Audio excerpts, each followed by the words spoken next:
दिसंबर का माह आते ही बड़े दिन का माहौल बनने लगता है।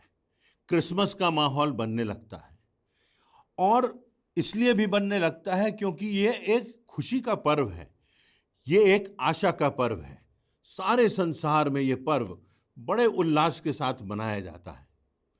बड़े दिन की, क्रिसमस के पर्व की, प्रभु यीशु मसीह के जन्म की घटना जो है वह इतिहास की अद्भुत घटना है और इसीलिए यह पर्व जिसमें हम उस परमेश्वर को याद करते हैं जो अनंत है, असीम है, अल्फा है, ओमेगा है, सृष्टि करता है, वह बैतलहम के गौशाले में सीमित हो जाता है।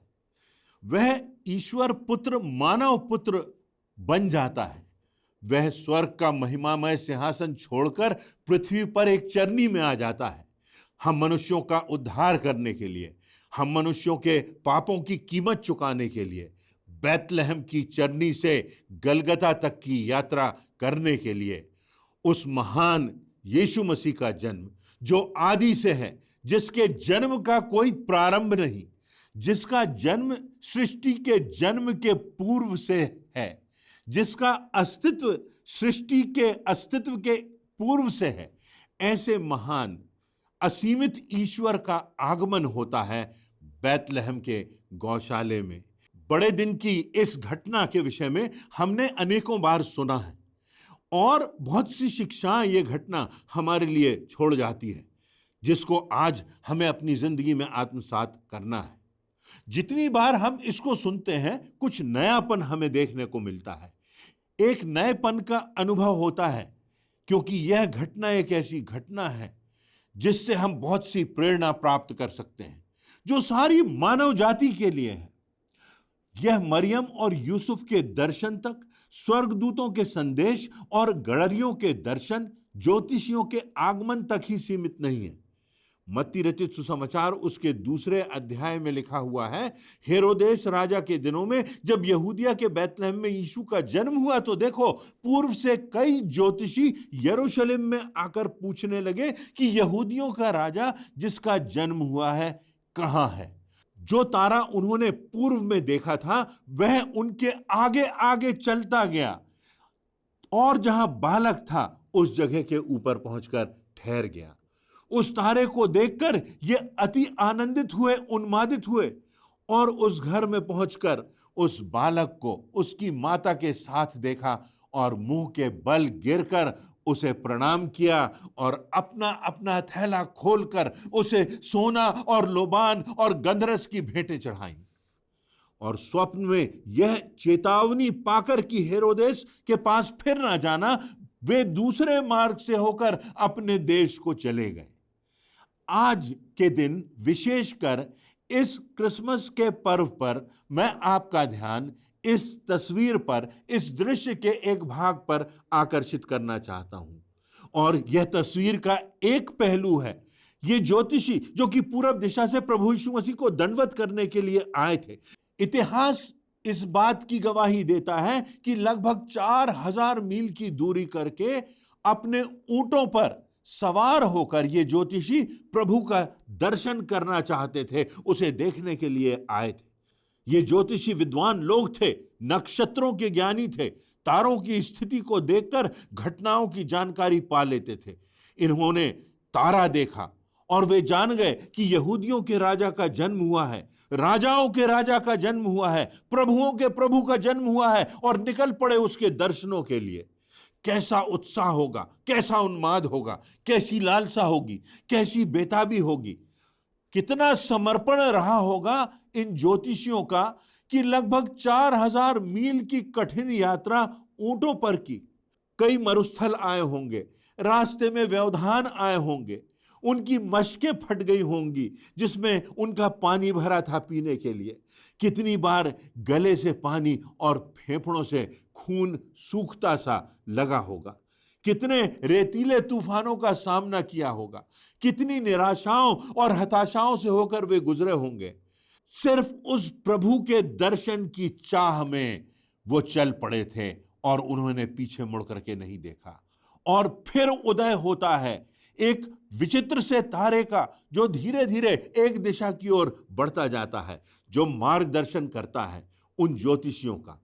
ऐसा अद्भुत सितारा कभी उदय नहीं हुआ था, ऐसा चमकदार सितारा जो कि दिन में भी चमकता होगा, जिसकी रोशनी को सूर्य की किरणें भी धूमिल ना कर पाती होंगी।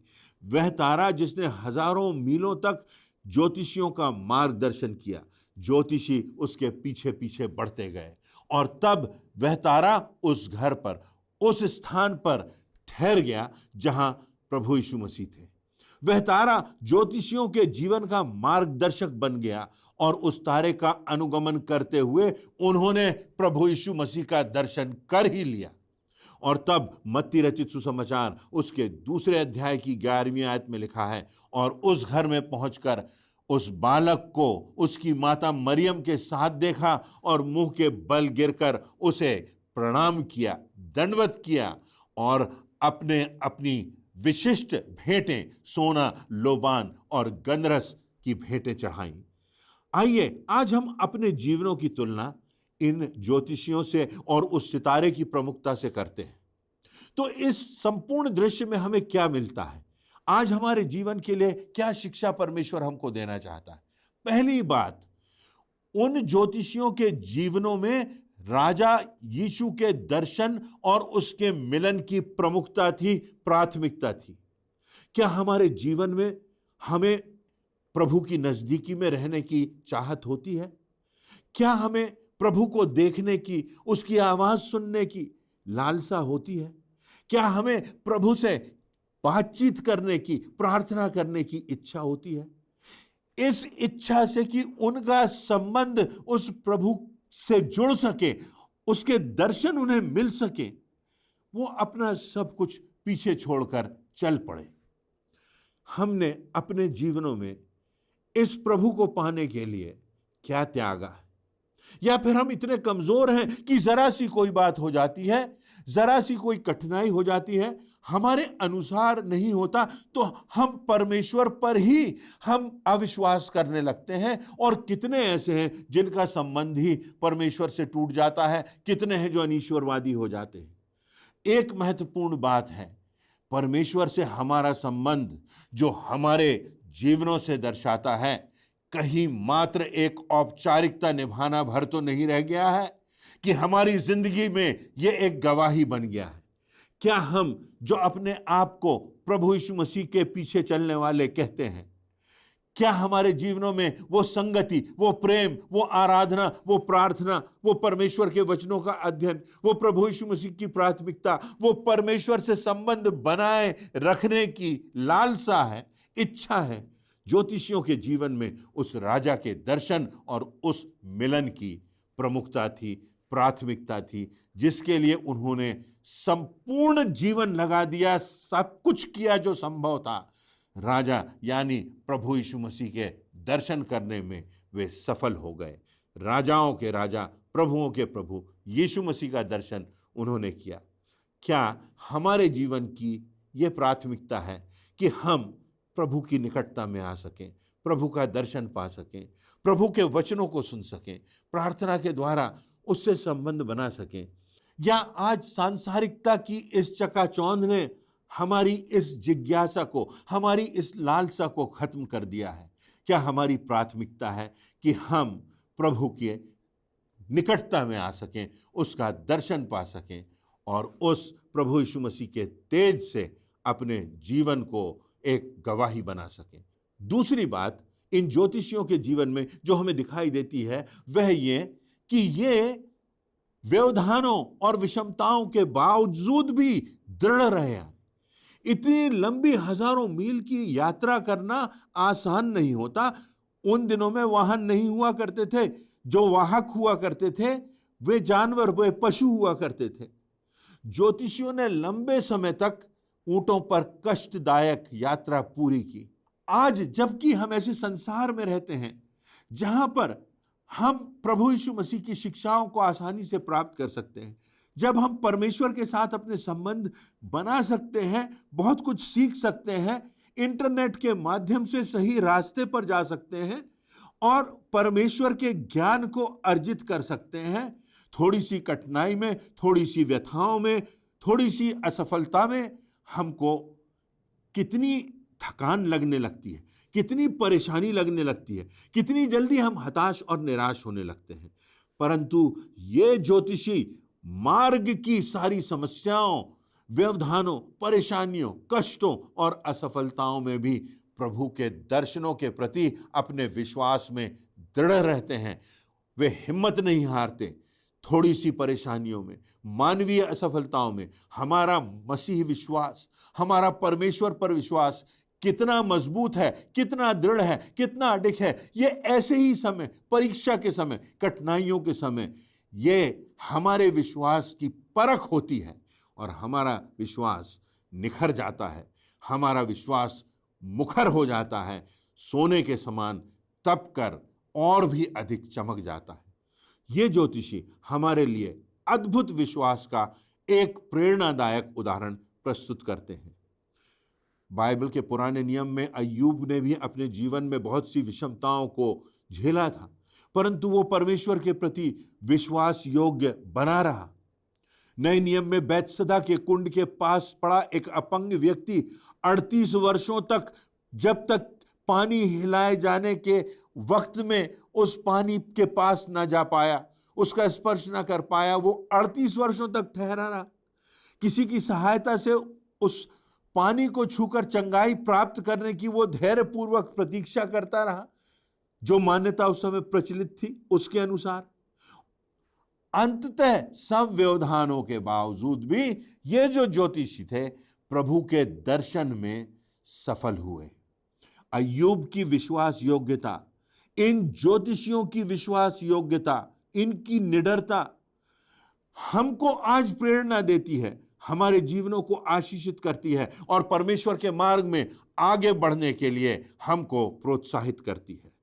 तो आज जिंदगी में हम आगे बढ़ते जाएं, हम सांसारिकता के इन प्रलोभनों में ना पड़ के सच्चे परमेश्वर को, जिसने हमें जिंदगी दी, उस परमेश्वर के निकटता में हम चलते रहें, उस परमेश्वर के साथ साथ हम बने रहें और असफलताओं में अपने विश्वास की दृढ़ता को कायम रखें।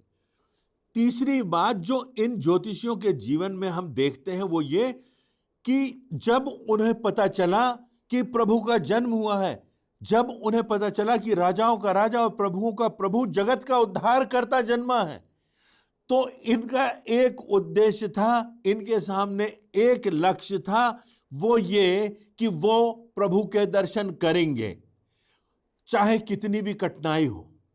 हमारे जीवनों का लक्ष्य क्या हमारे सामने स्पष्ट है? क्या हमें मालूम है कि जिस राह पर आज हम चल रहे हैं वो परमेश्वर की राह है? क्या हम जानते हैं कि जिस रास्ते पर हम कदम बढ़ा रहे हैं वो अनंत जीवन की ओर जाएंगे? क्या हम उस सितारे का, उस प्रभु यीशु मसीह का जो जगत का सितारा बन करके उदय हुआ है, क्या हम उसका अनुगमन कर रहे हैं कि उसके पीछे चलकर हम स्वर्ग राज्य में प्रवेश कर सकेंगे? तो क्या हमारे जीवनों का जो लक्ष्य है वो हमारे सामने स्पष्ट है? यदि कोई हमसे पूछता है कि हमारे जीवन का लक्ष्य क्या है, हमारे जीवन की प्राथमिकता क्या है, हमारे जीवन का उद्देश्य क्या है, हमें आज क्या करना है, आज कौन कौन से कार्य करना है, ये हमारे आज के उद्देश्य हो सकते हैं, लक्ष्य हो सकते हैं, परंतु हमारी जिंदगी का जो वृहद चित्र है, जो आज से लेकर अनंत का चित्र है, क्या वो हमारे सामने स्पष्ट है? क्या हमें निश्चितता है कि हमारी जो राह है वो सही है? परमेश्वर के राज्य के वारिस होने के लिए आज प्रभु यीशु मसीह हमको बुला रहा है, परंतु हमारे जीवनों में त्रासदी यह हो जाती है कि हम अपने लक्ष्य से विमुख हो जाते हैं। जब समस्याएं आती हैं, जब कठिनाइयां आती हैं, जब प्रलोभन आते हैं, जब समझौते की बात आती है, जब सांसारिक और भौतिकता के आकर्षण आते हैं, तो हम, ऐसा तो नहीं कि हम दिशा विहीन हो गए हैं और उस रास्ते पर चल रहे हैं जहां हम परिश्रम तो बहुत करते हैं, पैसा भी शायद बहुत कमा लेते हैं, नाम भी हमारा हो जाता है, परंतु अंत में हमारी आत्मा का विनाश हो जाता है।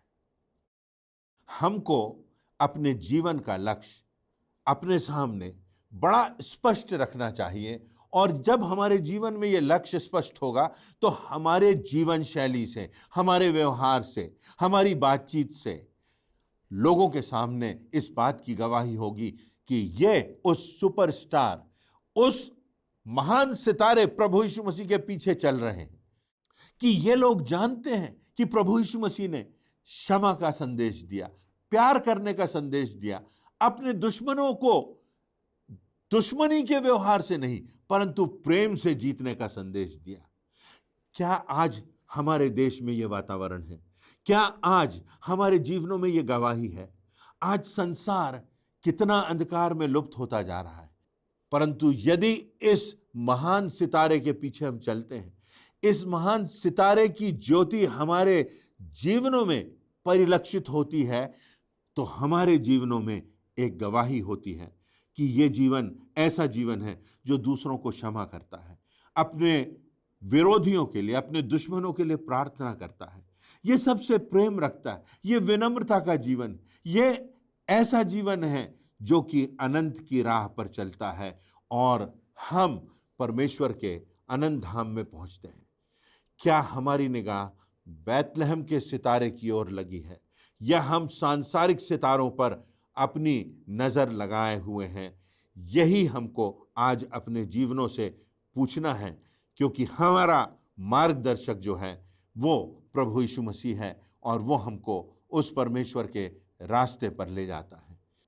संसार के सितारों में चलकर हम जिंदगी को ढूंढ नहीं सकते। वास्तविक जिंदगियों को हम धन में नहीं प्राप्त कर सकते। नाम और यश और पद में हम वास्तविक जिंदगियों को नहीं प्राप्त कर सकते। हमारी खोज अधूरी रह जाएगी। जो रास्ता है वो प्रभु यीशु मसीह का रास्ता है, जिसने कहा मार्ग, सत्य और जीवन मैं ही हूं। तो आज हम अपनी निगाहें उस सितारे की ओर लगा सकें जो आज हमको अनंत जीवन देता है, जो आज हमारे पापों को क्षमा करता है, जो हमारी जिंदगियों में एक नए सितारे को मानो उदय करता है, जिससे कि दूसरों तक प्रकाश पहुंचता है। और ये सितारा हमको इस संसार की भ्रष्टता से, सब प्रकार के जो बुराइयां आज संसार में व्याप्त हैं, परमाणु युद्ध की संभावना है, आज समलैंगिक विवाहों की चर्चा हो रही है, संसार में तानाशाही बढ़ रही है, धर्म के नाम पर बुराइयों का समावेश हो रहा है, कटुता और निंदा का समावेश हो रहा है। क्या ये धार्मिकता है? कभी स्वर्ग के टिकटों की नीलामी होती है। क्या ये वास्तव में स्वर्ग का रास्ता है? हम कहाँ हैं? हमारा जीवन किस दिशा में जा रहा है? हमारे जीवन में कितनी दृढ़ता है? हमारी निगाहें किस ओर लगी हुई हैं? ये बातें आज हमें पूछना है। आज हमको इन ज्योतिषियों के जीवनों से ये शिक्षा मिलती है, क्योंकि इन ज्योतिषियों की निगाहें उस एक सितारे की ओर लगी रही और उसी के मार्गदर्शन में वो आगे बढ़ते रहे। चौथी और अंतिम बात, इन ज्योतिषियों ने अपनी अपनी उत्कृष्टतम भेंटें प्रभु को अर्पित की। पवित्र शास्त्र में वर्णन है कि उन ज्योतिषियों ने प्रभु यीशु मसीह के दर्शन किए, उसको प्रणाम किया, उसको अपना जीवन समर्पित किया, और इतना ही नहीं, उन्होंने उत्कृष्टतम भेंटें, सोना, गंधरस और लोबान, जो कुछ उनके पास बहुमूल्यतम था, उसके सामने अर्पित कर दिया। शायद यही उनके जीवन की सबसे बड़ी कमाई रही होगी, परंतु इस अर्पण में, इस समर्पण में ही उनके जीवन की सर्वोत्कृष्ट आनंद की अनुभूति भी रही होगी। हमने परमेश्वर को क्या दिया है? क्या हमने अपने जीवन का सर्वोत्कृष्ट परमेश्वर के लिए लगाया है, या हमने अपने जीवन को अब तक गलत दिशा में लगा दिया है? अपने स्रोतों को हमने व्यर्थ गंवा दिया है। अपनी योग्यताएं हमें उस परमेश्वर को समर्पित करना है। हमको आज अपना जीवन उन लोगों की ओर लगाना है जो आज आभाव में हैं, जो आज पीड़ा में हैं, जिनके आज आंसू बह रहे हैं, जो आज अंधकार में हैं, जिन्होंने आज तक इस रास्ते को नहीं देखा, जिनके जीवन में निराशा है। हमें आज श्रेष्ठतम अपना प्रयास, अपना जो उत्कृष्टतम है वो इस परमेश्वर के लिए करना है। एक पुरानी कहानी है, एक युवा था जो परमेश्वर का खोजी था। इस युवा ने परमेश्वर की खोज में ना जाने कितनी लंबी यात्रा की, कितना त्याग किया, कितना जीवन अपना गुजार दिया। मानो उसने सारी धरती का भ्रमण कर लिया। वर्षों के बाद जब वो वापस लौटा तो उसको पता चला कि उसका बचपन का जो मित्र था वो उस देश का राजा बन गया था। उस राजा ने बड़े धूमधाम से उसका स्वागत किया और उसने कहा, मेरे मित्र, तुम मेरे लिए कुछ भेंट लाए हो। इतनी लंबी यात्रा तुमने की, इतने देशों को तुमने देखा, इतने लोगों से तुम मिले, इतने बाजारों से होकर तुम गुजरे, इतना सब कुछ तुमने देखा, तुम मेरे लिए क्या लाए हो? उसने जवाब दिया कि मेरे मित्र, सब कुछ देखने के बाद मैं तुम्हारे लिए एक चीज लाया हूं जो सबसे बहुमूल्य है। और तब वो राजा को एकांत में ले गया और उसने अपना झोला खोला और उसमें से एक छोटा सा आईना उस राजा को दे दिया और उससे कहा, यही सर्वोत्कृष्ट भेंट मैं तुम्हारे लिए लाया हूं कि तुम अपने चेहरे को देख सको, अपनी आत्मा को देख सको और तुम अपने जीवन का पुनर्मूल्यांकन कर सको। काश इस दर्पण में न सिर्फ तुम अपने चेहरे को देखो पर अपने दिल को भी देखो और देखो क्या उसमें परमेश्वर का राज्य है कि नहीं। आज हमारे सामने भी ये प्रश्न है। परमेश्वर का वचन जो है वो एक आईने के समान है। आज परमेश्वर के वचनों से हमको जो शिक्षा मिलती है वो ये कि हम अपने जीवनों को देखें, अपने जीवन की दिशा को देखें, अपने हृदय की स्थिति को देखें और ये देखें कि हम कहाँ हैं। क्या हम अपने जीवनों में प्रयासरत हैं कि सारी विषमताओं के बावजूद भी हम परमेश्वर की राह पर चलें। प्रभु यीशु मसीह जो कहता है, मार्ग, सत्य और जीवन में ही हूं, उसका अनुगमन करें। हमारे विश्वास की परख तभी होती है जब जीवन में विषमताएं आती हैं, कठिनाइयां आती हैं। हमारे सामने हमारा लक्ष्य सही होना चाहिए, हमारे जीवन की जो दिशा है वो सही होना चाहिए और हमें अपने जीवन का सर्वोत्कृष्ट प्रभु को अर्पित करना है।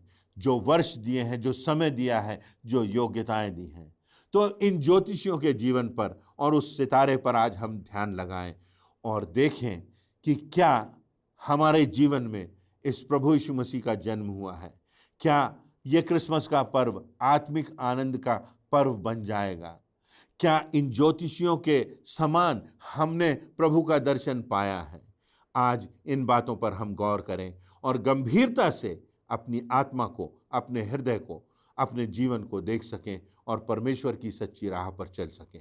परमेश्वर आप सबों को इन वचनों से आशीषित करे और प्रेरणा प्रदान करे।